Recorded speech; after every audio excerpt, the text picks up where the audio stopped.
On va faire une étude biblique ce soir. Et comme je l'ai annoncé dimanche, notre étude va concerner un thème très important que nous avons intitulé, on pouvait l'appeler de plusieurs manières, mais j'ai voulu faire simple.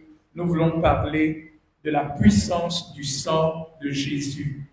Et la première chose que je voudrais vous montrer ce soir, c'est que le sang occupe une place fondamentale, une place centrale quand nous parlons de l'œuvre de Christ.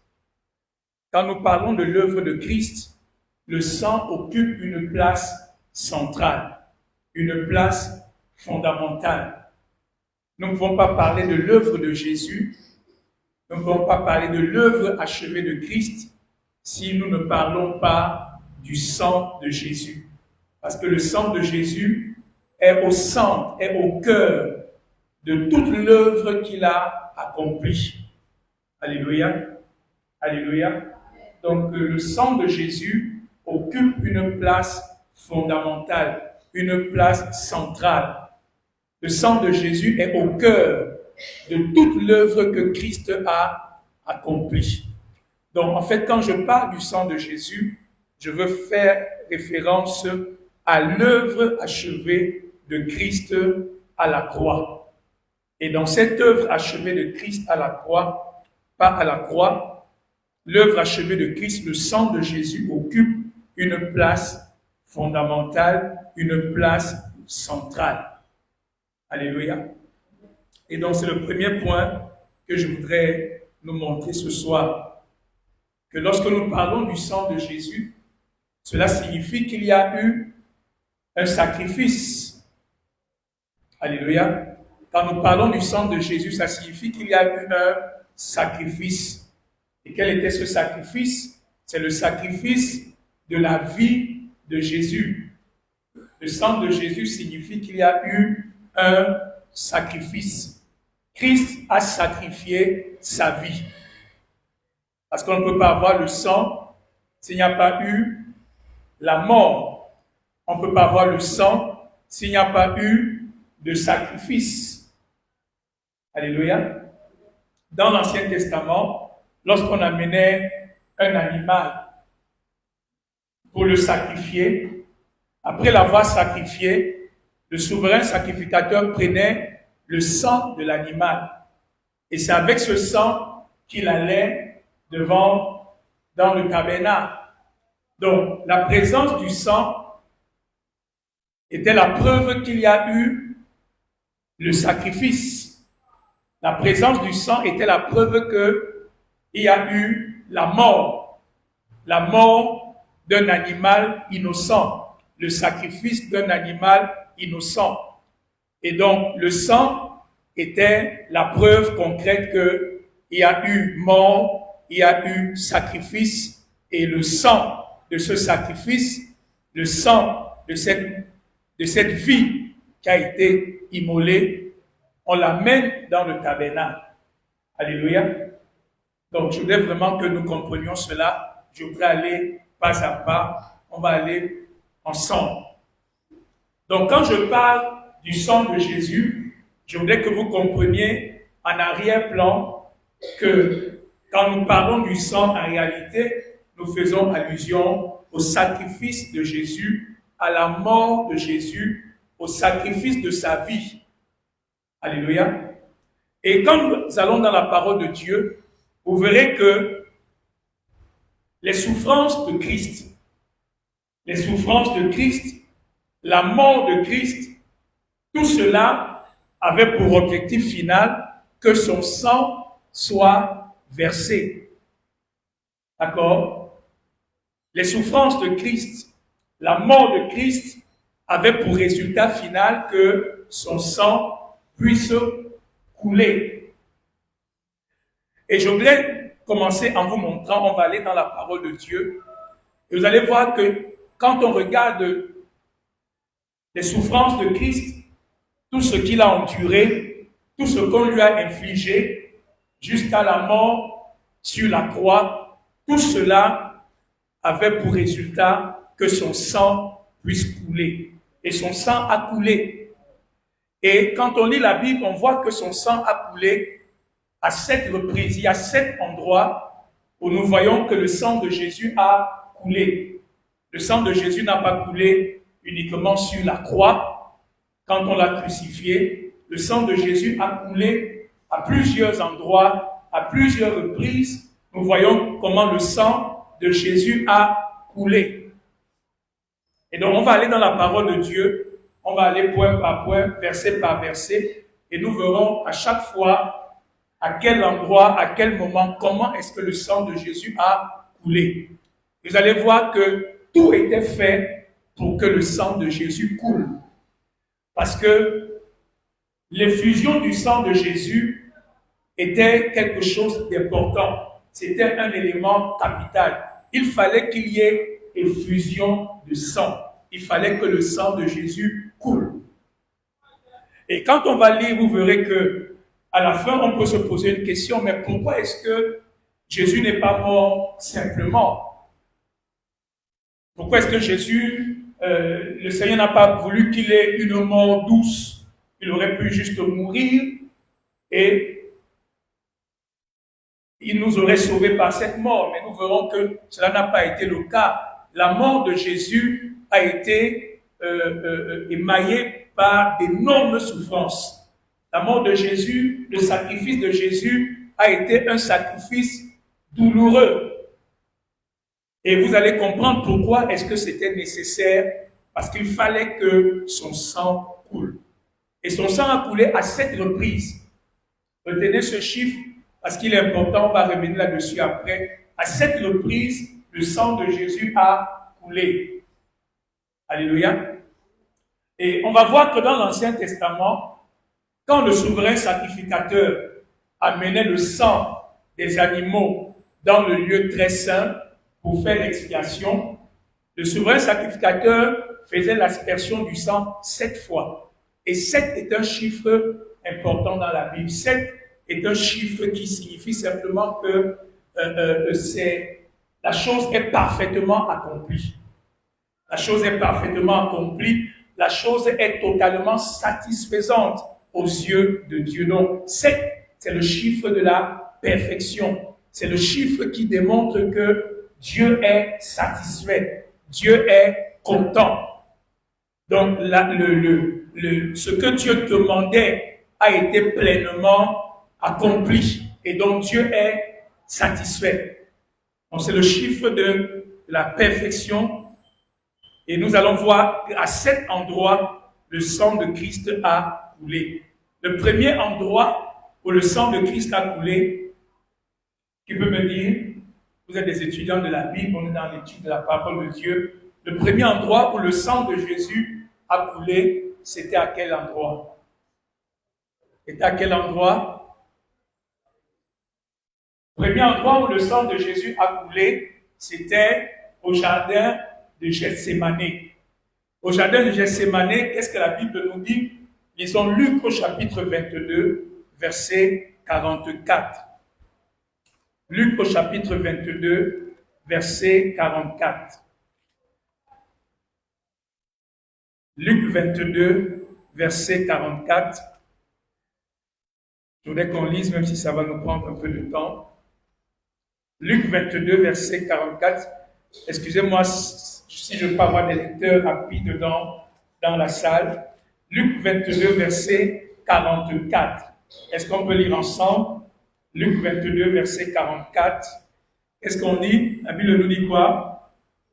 Étant en agonie, il faisait quoi? Il priait plus instamment et sa sueur devint comme des grumeaux de sang qui tombaient à terre. Donc, premier endroit où le sang de Jésus a coulé, c'est à Gethsémane, lorsqu'il a commencé à transpirer des grumeaux de sang. Donc, il était dans une intense agonie. Il était dans une intense douleur émotionnelle. Il était dans une intense angoisse. Les scientifiques expliquent que c'est quelque chose qui peut arriver, mais c'est vraiment quand quelqu'un est dans une angoisse extrême. Pour que ta sueur commence à devenir du sang. C'est-à-dire que les vaisseaux sanguins commencent à éclater. Et le sang commence à couler au travers de la peau.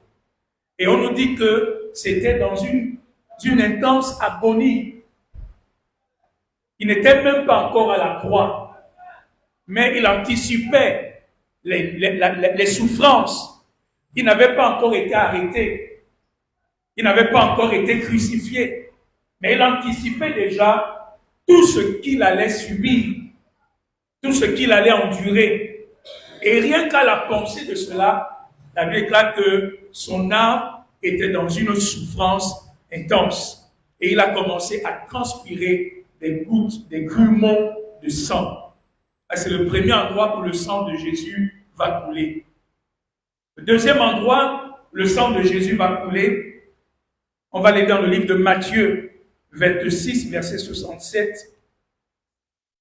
Matthieu 26, verset 67. Matthieu 26, verset 67. Vous y êtes. Matthieu 26, verset 67, on nous dit, une fois et deux, là-dessus, ils lui crachèrent au visage et lui donnèrent des coups de poing et des soufflets en disant, Christ, prophétise, dis-nous qui t'a frappé. Donc, dans le second ici, on nous dit que quand on l'a arrêté, les soldats ont commencé à cracher sur le visage de Jésus et ils lui donnaient des coups de poing. D'accord? Ils lui donnaient des coups de poing et des gifles, ce que la Bible appelle ici des soufflets. Mais d'autres traductions de la Bible, là où on dit coup de poing, c'est mis entre parenthèses. Pourquoi? Parce que la traduction originelle, on n'a pas une précision. On ne sait pas si c'était des coups qu'on lui donnait avec des poings ou si c'est des coups qu'on lui donnait avec un bâton. D'accord? Donc, on le giflait, mais on le frappait aussi. Peut-être pas avec les poings, peut-être avec un bâton. On n'a pas une précision. Donc, il y a des Bibles où on a choisi de traduire des coups de poing, mais il y a d'autres Bibles où on a choisi de traduire simplement par on le giflait et on le frappait. Donc, on le frappait au niveau des joues. OK? Donc, quelle que soit la manière dont on le frappait, le deuxième endroit où son sang a coulé, c'est à ce niveau. Parce qu'on ne peut pas te frapper avec une verge au niveau de la joue sans que cela laisse des marques de sang. Regardez dans le livre de Michée, il y a un verset au chapitre 4. Je vais aussi vous donner les versets de l'Ancien Testament parce que vous verrez que c'est important. Michée au chapitre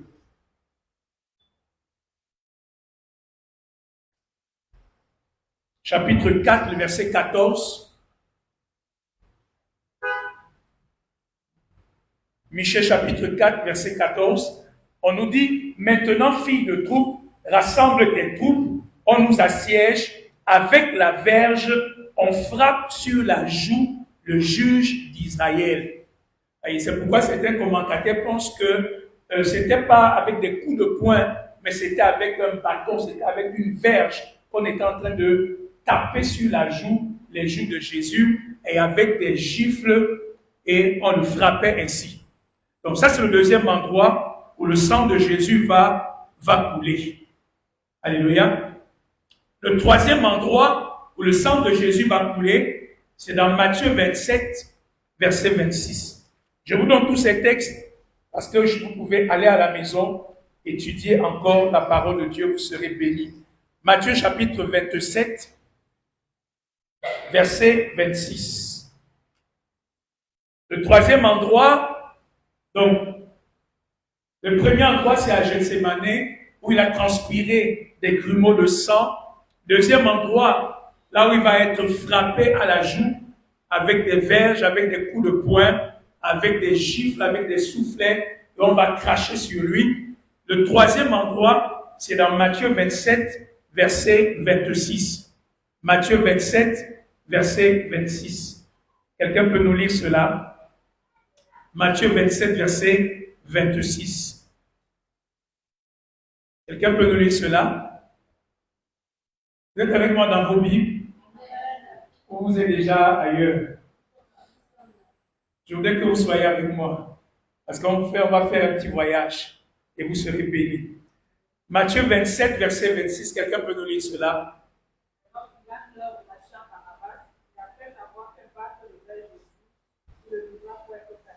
Le troisième endroit où son sang va couler, c'est lorsqu'il va être fouetté, lorsqu'il va être frappé, lorsque Pilate va ordonner qu'on le batte avec des verges.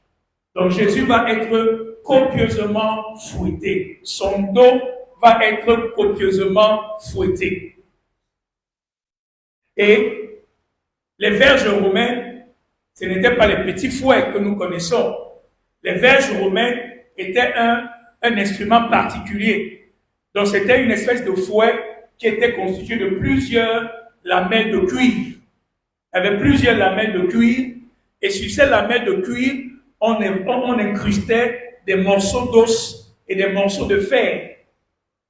Et donc ces lamelles de cuir avaient pour objectif, quand on te fouette, les morceaux d'os et les morceaux de fer qui étaient incrustés sur le cuir s'accrochaient à ta chair et on tirait après avoir frappé et on laissait des traces de sang.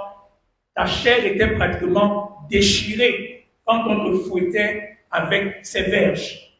Donc ce n'était pas un petit fouettage. C'était quelque chose de douloureux, de sanguinolent, parce que la chair de Jésus était littéralement déchirée. Son dos était déchiré. N'oubliez pas que déjà son visage est en train de saigner. N'oubliez pas déjà qu'il a transpiré des grumeaux de sang lorsqu'il était à Gethsémani. Il arrive encore ici, Pilate ordonne qu'il soit encore fouetté de verges. Et son dos va encore être flagellé, lacéré par les fouets, les coups de fouet, et son dos sera plein de sang. C'est le troisième endroit où le sang de Jésus va couler. Et le quatrième endroit où le sang de Jésus va encore couler, avant de lire ce quatrième endroit, regardez, on va prendre une prophétie de Ésaïe 50, verset 6. Ésaïe 50, verset 6. Ésaïe 50, verset 6.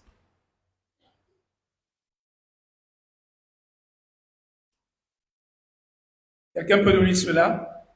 Ésaïe 50, verset 6.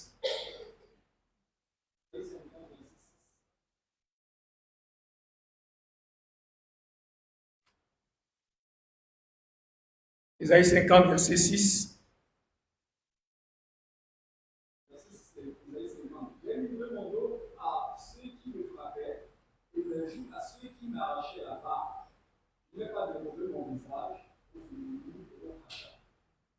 Ésaïe 50, verset 6, il dit « J'ai livré mon dos à ceux qui me frappaient et mes joues à ceux qui m'arrachaient la barbe. Je n'ai pas dérobé mon visage au crachat, aux ignominies. » Voilà le quatrième endroit où le sang de Jésus va couler. Le sang de Jésus va couler quand sa barbe, on dit ici clairement, j'ai livré mon dos à ceux qui me frappaient. C'était les verges tout à l'heure. Mais il dit, mes joues à ceux qui m'arrachaient la barbe. Imaginez un peu la souffrance, imaginez la douleur. Sa barbe était littéralement arrachée. Sa barbe était littéralement arrachée. Imaginez un peu comment se présentait son visage. Et donc son visage était totalement défiguré. Et c'est vraiment de manière volontaire. Donc Jésus dit, j'ai livré, donc il n'a pas résisté, il a accepté, il s'est laissé faire. Il a accepté de subir ce traitement douloureux. Et donc là, une fois de plus, son sang a coulé.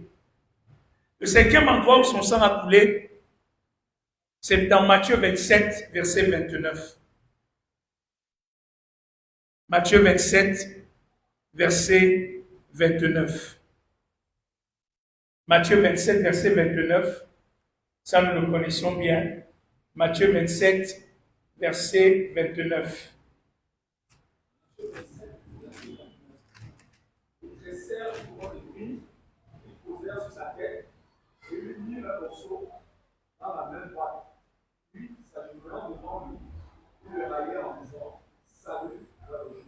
Voilà, on peut continuer. Regardons, on nous dit qu'il tressait une couronne d'épines. Pourquoi je vous montre tous ces différents versets? Pourquoi je prends le temps d'aller verset par verset pour vous montrer point par point là où le sang de Jésus a coulé? C'est parce que je suis en train de vous montrer comment est-ce que le sang occupe une place centrale dans l'œuvre que Christ a accomplie. Tout est fait pour qu'il y ait effusion de sang. Tout est fait pour que le sang de Jésus coule. Sa mort n'est pas une mort simple. On ne lui a pas fait une injection de poison pour qu'il meure. Non. Sa mort a été douloureuse, pleine de souffrance, parce qu'il fallait que son sang puisse couler. Il fallait que son sang coule. Il fallait que son sang coule. Et ça, c'était un aspect important de sa mort et de ses souffrances jusqu'à la croix. Je veux que vous compreniez parce que le point important de tout ce que nous allons développer, c'est vraiment de comprendre la puissance du sang de Jésus, l'importance du sang de Jésus et tous les bénéfices qui sont liés au sang de Christ qu'il a versé pour nous. Et vous devez voir ce sang qui coule au travers de tout ce qu'il a enduré. Vous devez le voir comment il transpire le sang à Gethsémane. Vous devez le voir comment est-ce qu'on le frappe à la joue avec la verge. Comment est-ce qu'on arrache sa barbe. Vous devez le voir comment est-ce qu'on le fouette. Comment est-ce que son dos est en train d'être lacéré. Son sang est en train de couler. Et vous allez voir à la fin que l'image de Jésus sera une image d'un homme totalement couvert de sang. Couvert de sang. Parce que c'est important. Le sang de Jésus devait couler. Et donc, souffrez avec moi qu'on aille et qu'on lise ces versets. Et ici, on nous dit qu'on prend maintenant une couronne d'épines, on la tresse et on la pose sur sa tête. Il lui mit un roseau dans la main, puis s'agenouillant devant lui, il le raillait en disant « Salut, roi des Juifs ». Je ne vous parle même pas ici des crachats, des injures, des moqueries. Je vous parle ici uniquement des souffrances et des blessures qui font couler le sang de Jésus. Je vous parle des coups qui font couler le sang de Jésus. Les crachats, la honte, je vous laisse cela. On nous dit, verset 30, « Et il crachait contre lui, prenait le roseau et le frappait sur sa tête. » Donc, sur la tête où on a mis la couronne d'épines, on prend encore le roseau, on frappe encore sur sa tête. C'était une manière de faire quoi? C'est que la couronne d'épines fasse quoi? Entre encore profondément dans la chair. Voyez? Et donc, les épines s'enfoncent sur son front, sur sa tête, et son sang est en train de couler. Regardez, la couronne d'épines, ce n'est pas une épine. Elle dit que toute la tête, le sang est en train pratiquement de ruisseler. Je ne sais pas s'il y en a parmi vous qui ont vu le film Jésus de Nazareth, mais quand vous regardez, parce qu'il y a plein de Jésus de Nazareth, bizarre, je parle de celui que Mel Gibson a tourné. Allez voir et on va le voir, il y a un passage de la Bible qui le dit, qu'à un moment donné, le visage de Jésus sera tellement méconnaissable qu'on va se poser la question, est-ce que c'est toujours un homme? Parce que son visage sera couvert de sang, et on est en train de le traîner depuis comme ça, depuis Gethsémane, le sang est en train de couler. Et c'est cette couronne d'épines qu'on tresse, qu'on met sur sa tête. Et donc ça, c'est le cinquième endroit où le sang de Jésus va va couler. Regardez avec moi Ésaïe 52, verset 14. Ésaïe 52, verset 14. Ésaïe 52, verset 14. Ésaïe 52, verset 14.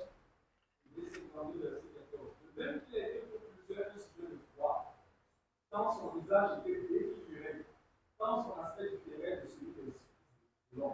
Voyez, on nous dit qu'il a été pour plusieurs un sujet de foi, tant son visage était défiguré. Et tant son aspect différait de celui des fils de l'homme. Et dans le film de Mel Gibson, il ressort vraiment cela, c'est assez atroce. Mais quand vous lisez la parole de Dieu, quand vous regardez exactement, quand vous essayez d'imaginer tout ce par quoi il est passé, vous pouvez comprendre qu'à la fin, Jésus, c'était une masse. Vous savez comment le sang coagule.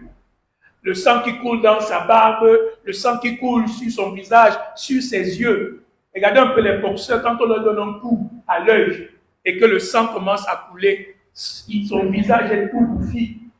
Mais lui, on l'a frappé avec des coups de poing sur la joue. Et ça pouvait même être avec un bâton. Et son visage était totalement défiguré, déformé, tout sanguinolent. Et là, Ésaïe 50, Dieu nous dit, son visage était différé de celui du Fils de l'homme. Il y a une version littérale de ce verset qui dit que Jésus avait perdu toute apparence humaine, tellement il était défiguré par tous les traitements qu'il avait subis. Le sixième endroit où le sang de Jésus va couler, son dos est en train de ruisseler de sang, c'est son visage, sa tête est en train de ruisseler de sang. Le sixième endroit, c'est dans Matthieu 27, verset 35. Matthieu 27, verset 35. Matthieu 27, verset 35. Matthieu 27, verset 35, on nous dit, après l'avoir crucifié, il se partagea ses vêtements en tirant au sort, afin que s'accomplisse ce qui avait été annoncé par le prophète. Voilà. Cet sixième point, il a annoncé très simplement, mais c'est pourtant quelque chose de très violent. On nous dit au verset 27, au verset 35, après l'avoir crucifié. Après l'avoir crucifié. En 3 lettres. 3 mots. Comme si c'était quelque chose de simple. Mais nous savons qu'on l'a crucifié de manière atroce. Parce que la crucifixion n'était pas quelque chose de simple. Non seulement on mettait des clous, on a mis les clous dans ses mains, et les commentateurs de la Bible disent que scientifiquement, ça ne peut même pas être dans la paume de ses mains. Ça devait être au niveau du poignet. Donc, juste là où la main et le bras se séparent. Parce que si c'était sur la paume de la main, le poids du corps ne pouvait pas, la paume de la main ne pouvait pas supporter le poids du corps. Donc, ça devait être quelque part sur le poignet. Imaginez un peu les gros clous qu'on met sur le poignet. Et là, son sang a encore coulé. Et nous savons aussi qu'on avait mis un clou sur ses pieds. D'accord? Et on dit que ce qui était crucifié, c'est le clou sur les pieds qui les amenait à se soulever un peu pour respirer lorsqu'ils étaient en train de s'étouffer. Et dans la crucifixion de Jésus, le sixième endroit où son sang va couler de ses mains et de ses pieds. Il coule déjà sur sa tête, sur son dos, sur son front, sur ses joues. Et le dernier endroit où le sang de Jésus va couler, c'est dans Jean au chapitre 19, versets 32 à 34. Jean, chapitre 19, versets 32 à 34. Jean 19, 32 à 34. Les soldats vinrent donc, et ils rompirent les gens contre lui, puis à l'autre qui avait été crucifié avec lui. S'était approché de Jésus, et le voyant déjà mort, il ne lui rompit pas les jambes. Mais un des soldats perça le côte avec une lance, et aussitôt il sortit du sang et de l'eau. Voilà, ce texte est intéressant et important parce qu'on va y revenir là-dessus après. On nous dit que quand les soldats sont venus, ils ont vu que les autres étaient déjà, les autres étaient encore vivants. Et pour accélérer leur mort, parce que c'était la préparation du sabbat, on leur a brisé les jambes. Parce que quand on te brisait les jambes, tu ne pouvais plus t'appuyer dessus pour respirer un peu. Donc tu allais rapidement t'étouffer et tu allais mourir. Et quand ils sont arrivés auprès de Jésus, ils ont constaté que Jésus était déjà mort. Et même quand Joseph d'Arimathée va aller réclamer le corps de Jésus à Pilate, Pilate sera surpris en disant, mais est-ce qu'il est déjà mort? Il est mort très rapidement. Et il va appeler les soldats pour se rassurer qu'il est effectivement mort. Les soldats vont lui dire, oui, il est effectivement mort. Parce que son agonie devait encore, en principe, durer. Mais quand tout était accompli, quand il a dit que tout était accompli, il a rendu l'âme. Voyez? Donc ici, les soldats arrivent, ils trouvent que Jésus est déjà mort, ils ne lui brisent plus les jambes, mais de manière, comme poussé par l'Esprit de Dieu, l'un des soldats prend une flèche et il fait quoi? Il perce la côte de Jésus et le sang va encore jaillir et avec de l'eau. D'accord? Donc ici, nous voyons les 7 endroits où le sang de Jésus va couler. Et comme je disais tout à l'heure, pourquoi un tel acharnement? Pourquoi une telle souffrance? Pourquoi une telle douleur? Est-ce qu'on n'aurait pas pu faire la chose différemment? Non. Et quand nous lisons tous les versets que nous venons de lire, vous voyez qu'à plusieurs endroits, il est toujours fait référence à l'Ancien Testament et aux prophéties de l'Ancien Testament. Ça veut dire quoi? Ça veut dire que nous sommes en train d'assister, au travers de la mort de Jésus, à quelque chose qui avait été planifié, programmé, préparé par Dieu. Nous sommes en train d'assister à l'accomplissement d'un plan de Dieu. C'est important que vous compreniez cela. Nous sommes en train d'assister à la mise en exécution d'un plan divin, d'un programme de Dieu. Et c'est pourquoi on nous dit à chaque fois que c'est pour que s'accomplisse ce qui avait été écrit. C'est pour que s'accomplisse ce qui avait été dit par les prophètes. Certains éléments, les éléments majeurs de la souffrance de Jésus, de tout ce qu'il va endurer, ont été annoncés d'avance. Donc il s'agit ici d'un plan, d'un programme qui est en train d'être déroulé par Dieu. Et donc il fallait que ça se passe de cette manière. Ça faisait partie d'un plan. Vous savez, quand vous avez un plan, vous faites quoi? Vous exécutez tous les éléments de votre plan de manière précise. Il fallait que le plan se déroule à la lettre. Les éléments du plan avaient été déjà annoncés bien avant. Donc, pour être sûr que le plan va s'accomplir fidèlement jusqu'à la réalisation, il fallait que tous les éléments du plan commencent à s'accomplir de manière fidèle. Comprenez cela? Il fallait que tous les éléments du plan s'accomplissent de manière fidèle. Donc, petit à petit, nous allons assister au déroulement du plan que Dieu est en train de mettre en exécution.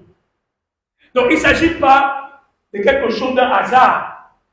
Les événements ne se déroulent pas de manière fortuite. Même le soldat qui prend la lance pour percer le flanc de Jésus, rien ne se déroule au hasard. Vous comprenez que tout ce qui va se passer est sous la supervision, je dirais, prophétique de Dieu. Tout ce qui va se passer est sous la supervision du Seigneur. Il n'y a rien qui arrive par hasard. Tout se déroule selon le plan. La seule personne qui ne sait pas et qui ne connaît pas que c'est un plan bien préparé qui est en train de se dérouler, c'est le diable. D'accord? C'est le diable et les enfants et le peuple juif qui est ignorant. Mais ceux qui connaissent les Écritures commencent à voir certains éléments. Donc, il n'y a rien de fortuit. Et je vais vous donner un texte encore qui prouve clairement cela. Vous allez comprendre pourquoi tout ce que nous sommes en train de dire est aussi important. Regardons dans le livre de 1 Pierre au chapitre 1, verset 20. 1 Pierre au chapitre 1, verset 20. 1 Pierre chapitre 1, verset 20.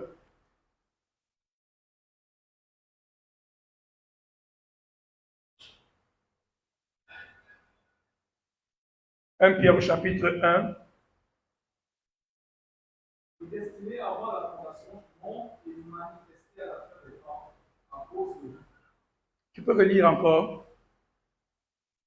1 Pierre 1, verset 20.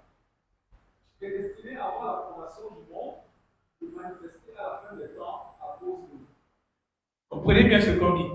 On est prédestiné avant la fondation. Ça veut dire qu'en réalité, le sacrifice de Christ a eu lieu avant la fondation du monde. Ça peut être difficile à saisir pour nous. Mais dans la pensée de Dieu, ça veut dire quoi? Ça veut dire que quand on arrive dans Genèse, quand on arrive au chapitre 3 de Genèse et qu'on assiste à ce que Satan, au plan que Satan a mis en œuvre pour faire tomber l'homme dans le péché, pour que l'homme soit chassé du jardin et pour qu'il perde la gloire de Dieu, c'est comme si, en réalité, Dieu avait déjà, dans sa préscience, mis en place le plan pour que tout ce que Satan allait faire après ne puisse pas aboutir à quelque chose. Je ne sais pas si je me fais comprendre. La solution de Dieu existait déjà avant le problème. C'est-à-dire que Dieu a non pas une longueur d'avance sur Satan, parce qu'une longueur d'avance c'est trop peu, mais Dieu a des années d'avance sur Satan. Quand Satan fait ce qu'il fait dans Genèse 3, la Bible déclare que dès la fondation du monde, Christ avait été déjà immolé et sacrifié. Avant que le problème n'arrive, Dieu avait déjà préparé la solution. Donc même quand il chasse l'homme du jardin d'Éden, même quand la malédiction tombe sur la terre, même quand l'homme est chassé du jardin d'Éden et qu'il commence à s'enfoncer dans le mal, Dieu est calme sur son trône. On dit quoi? Il a été manifesté lorsque le temps a été accompli. Donc quand le temps de Dieu a été accompli, Christ a maintenant été manifesté. Dieu a maintenant dit, ok, c'est le moment pour moi de sortir mon joker et de mettre en œuvre le plan de rédemption que j'avais préparé depuis la fondation du monde. Donc comprenez bien que le sacrifice de Jésus n'est pas une pensée que Dieu a eue après que Satan ait fait tomber l'homme dans le péché.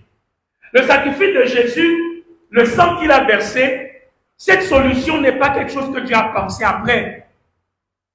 C'était déjà dans le cœur de Dieu, depuis la fondation du monde, parce que Dieu savait ce que Satan allait faire.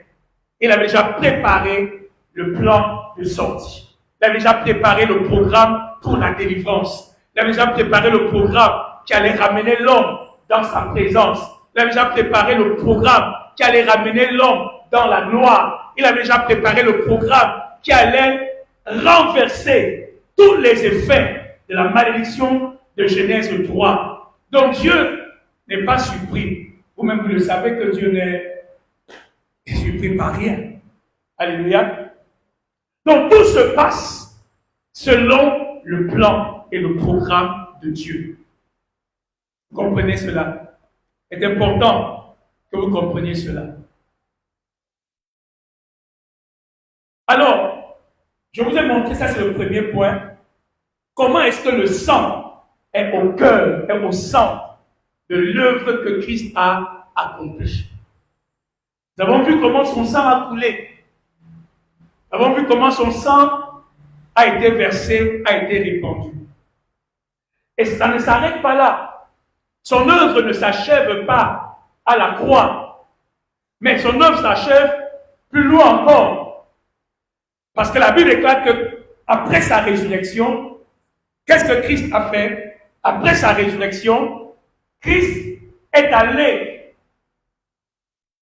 devant le trône de Dieu. Alléluia. Beaucoup d'entre nous, souvent, nous nous arrêtons à l'œuvre. L'œuvre de Christ ne s'arrête pas à sa mort sur la croix. Après sa mort sur la croix, il est ressuscité. Et quand il est ressuscité, il est allé devant le trône de Dieu. Alors devinez avec quoi il est allé devant le trône de Dieu. Il est allé avec quoi devant le trône de Dieu? Il est allé avec son sang devant le trône de Dieu. Donc quand nous parlons de l'œuvre de Christ, nous parlons de ses souffrances, nous parlons de sa mort, nous parlons de sa résurrection, et nous parlons du fait qu'il a paru devant Dieu pour nous. On dit c'est à cause de nous qu'il a été manifesté. Il a paru devant Dieu pour nous avec son sang. Et donc quand nous parlons du sang de Jésus, nous parlons de cette œuvre extraordinaire qu'il a accomplie pour le salut, la délivrance, la restauration, la guérison, la réconciliation entre nous et Dieu. Alléluia. Alors, au regard de tout ceci, je voudrais faire 2 remarques, 3 remarques, et on va voir comment on va s'arrêter par là pour aujourd'hui. La première remarque, on va lire 2 textes.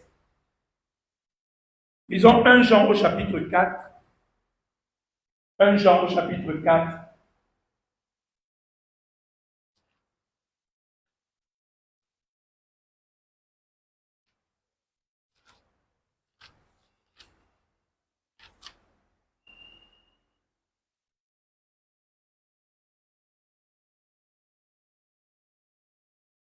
« 1 Jean chapitre 4, versets 9 à 10.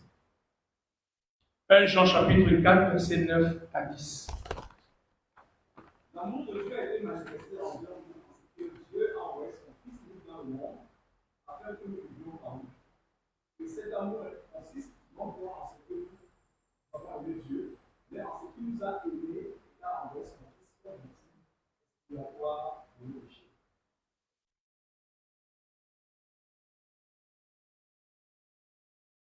La Bible nous dit, l'amour de Dieu a été manifesté envers nous en ce que Dieu a envoyé son Fils unique dans le monde afin que nous vivions par lui. Et cet amour consiste non point à ce que nous avons aimé Dieu, mais en ce qu'il nous a aimés et a envoyé son Fils comme victime expiatoire pour nos péchés. On va revenir sur ces mots plus loin. On dit l'amour de Dieu consiste pour nous. Ça, je veux vraiment qu'on s'arrête par là. On ne peut pas parler du sang de Jésus sans parler de l'amour de Dieu. On ne peut pas parler du sang de Jésus sans parler de l'amour de Dieu. Si je vous enseigne sur le sang de Jésus et que je ne vous parle pas de l'amour de Dieu, alors l'enseignement n'est pas bon. Parce que le sang de Jésus représente la plus grande preuve de l'amour de Dieu. Le sang de Jésus est, et ça c'est la première remarque, le sang de Jésus est la plus grande preuve de l'amour de Dieu. Le sang de Jésus est la preuve ultime de l'amour de Dieu. Tu me suis ce soir.